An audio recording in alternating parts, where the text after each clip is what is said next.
Так, эгер няка водыш халч аптечка лез, кому хойвен?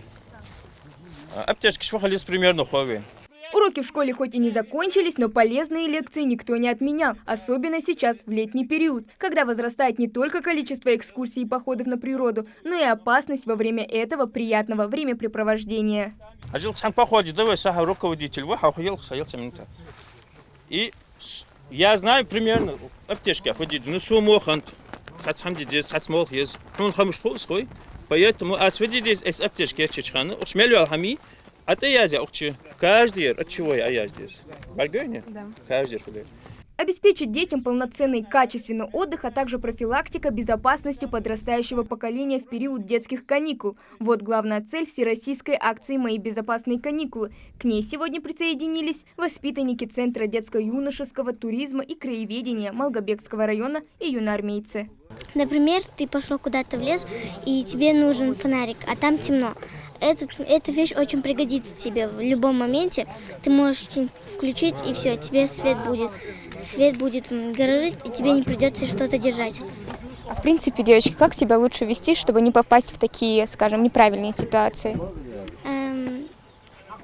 По-моему, чтобы не подходить в такие ситуации, нельзя отходить от взрослых. И рядом всегда нужна аптечка. Без аптечки никуда не выйти. При организации похода в составе группы должен быть старший, тот, кто умеет ориентироваться в лесу или в горно-лесистой местности по естественным признакам. Формат встречи свободный, каждый мог задать интересующий его вопрос. А то, что там ноги поднимают, я вот видела, это не так, да? Обычно шинсагу, лучше трое. Один вдыхает, один надавливает, третий ноги держит, приподнимает. Зачем? Зачем? Кислород, чтобы к мозгу подобрался. Пуговичный и крови это и есть кислород.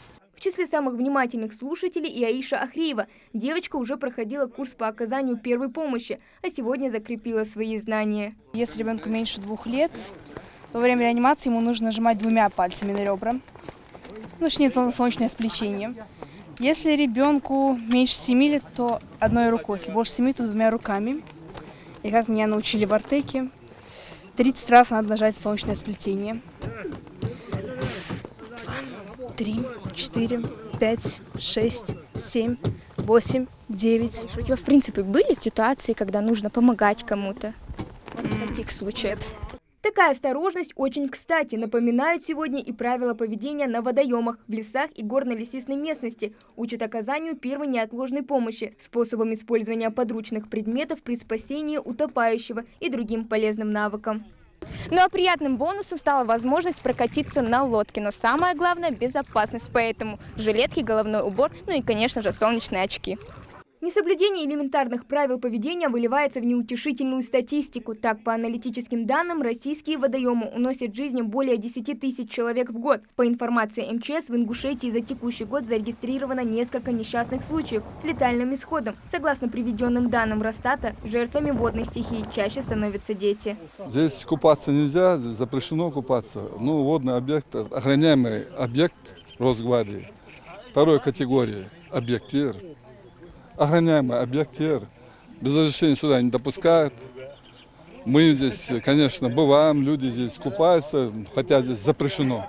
Были случаи, что были утопленники, мы их добывали, то есть поднимали, находили. Всероссийская акция «Мои безопасные каникулы» проходит в первые 5 дней лета. Организаторы этой встречи – Центр детско-юношеского туризма и краеведения Малгобекского района. Мы показываем, как правильно вести себя в природных условиях, как правильно вести в случае экстренной помощи, какими средствами пользоваться.